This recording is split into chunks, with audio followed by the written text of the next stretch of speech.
Sup, Tank Nerds, Lottie here again. I know it's been a hot minute. I've been trying to keep up with all the videos. Unfortunately, I got COVID. Yay! You can probably still hear it in my voice. Yeah, not fantastic. And I've been really trying to knuckle down and get this Jeep project finished. So I haven't had a ton of time to film everything else, but we're gonna go over everything today. Let's get into it right now. Okay, so here we have the Jeep engine.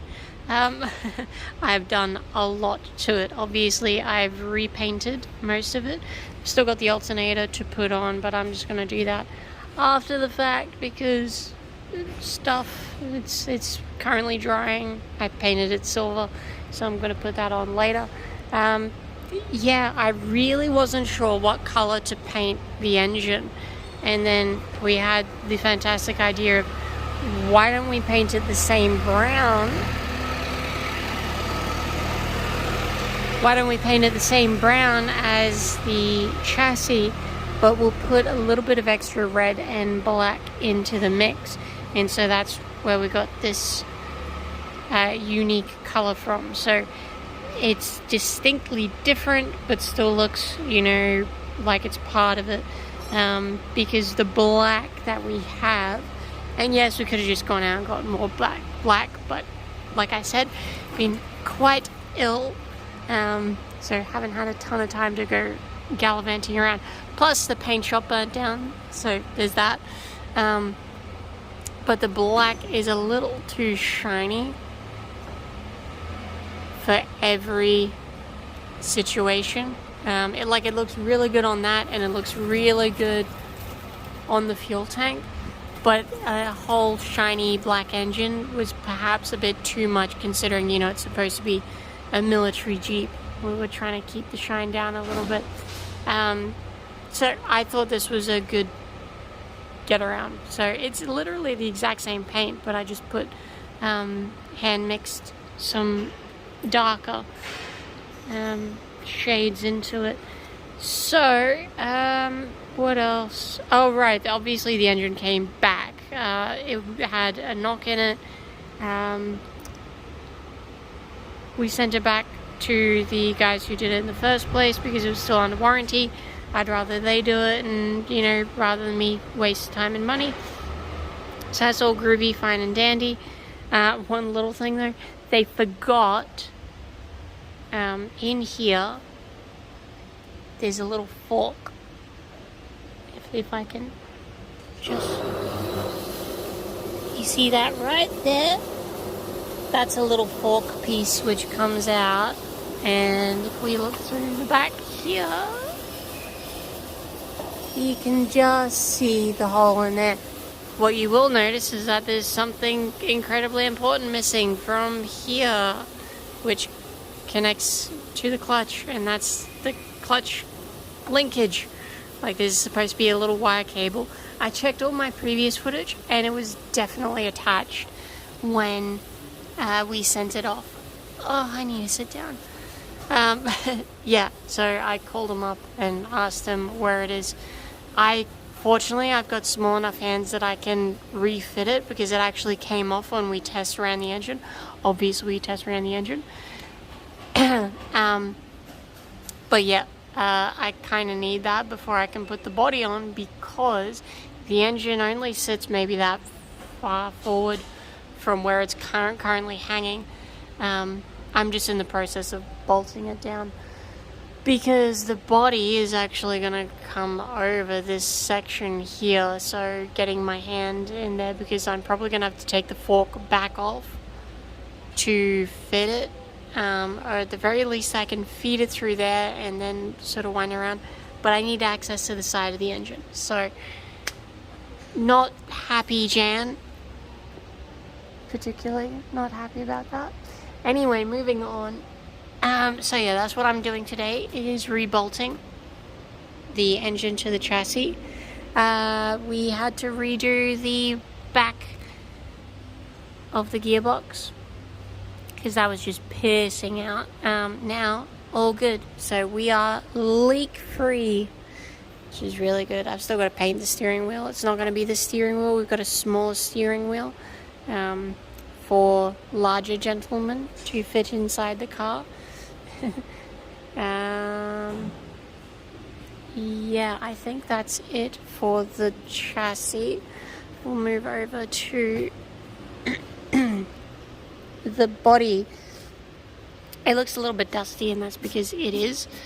And I've just been crawling in and out. But hey, it's a military Jeep. It's supposed to get, dirty. I'm really, really happy with the way all this upholstery has turned out. I riveted all these little eyelets into it.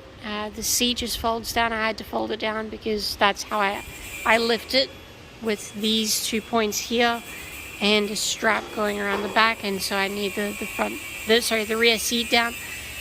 I fixed the little bending issue we had on that bin there. It was sort of raised on one side, so all the bins are now fantastic.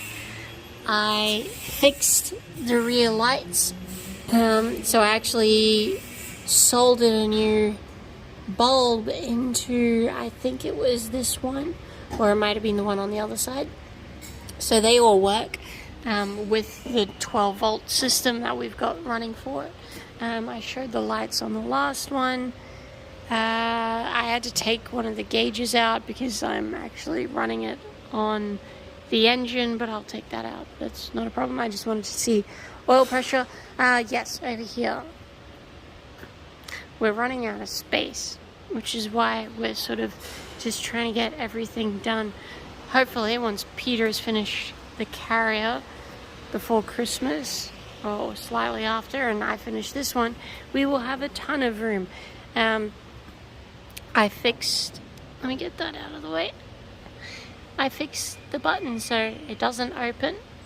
Press button, open. Obviously, I still got to spray paint in here, but I actually had to re-weld the little tooth in here, so now it closes really nice. I use the same paint just so it looks, a little bit different, and we've got all new plates for that, but that's the last thing that goes on. I'm going to rivet them on.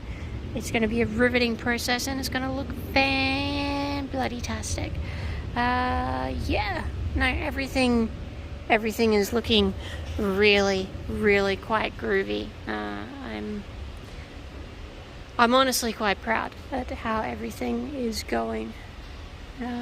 Yeah, I'm just a little miffed about that clutch cable because I kind of need that before I can install the engine.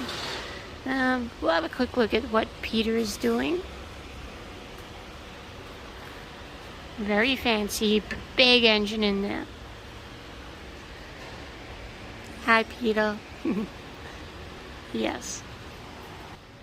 So, I'm still sick. We're getting over it though. Yeah, I just really wanted to put something out this week just to keep all you guys informed.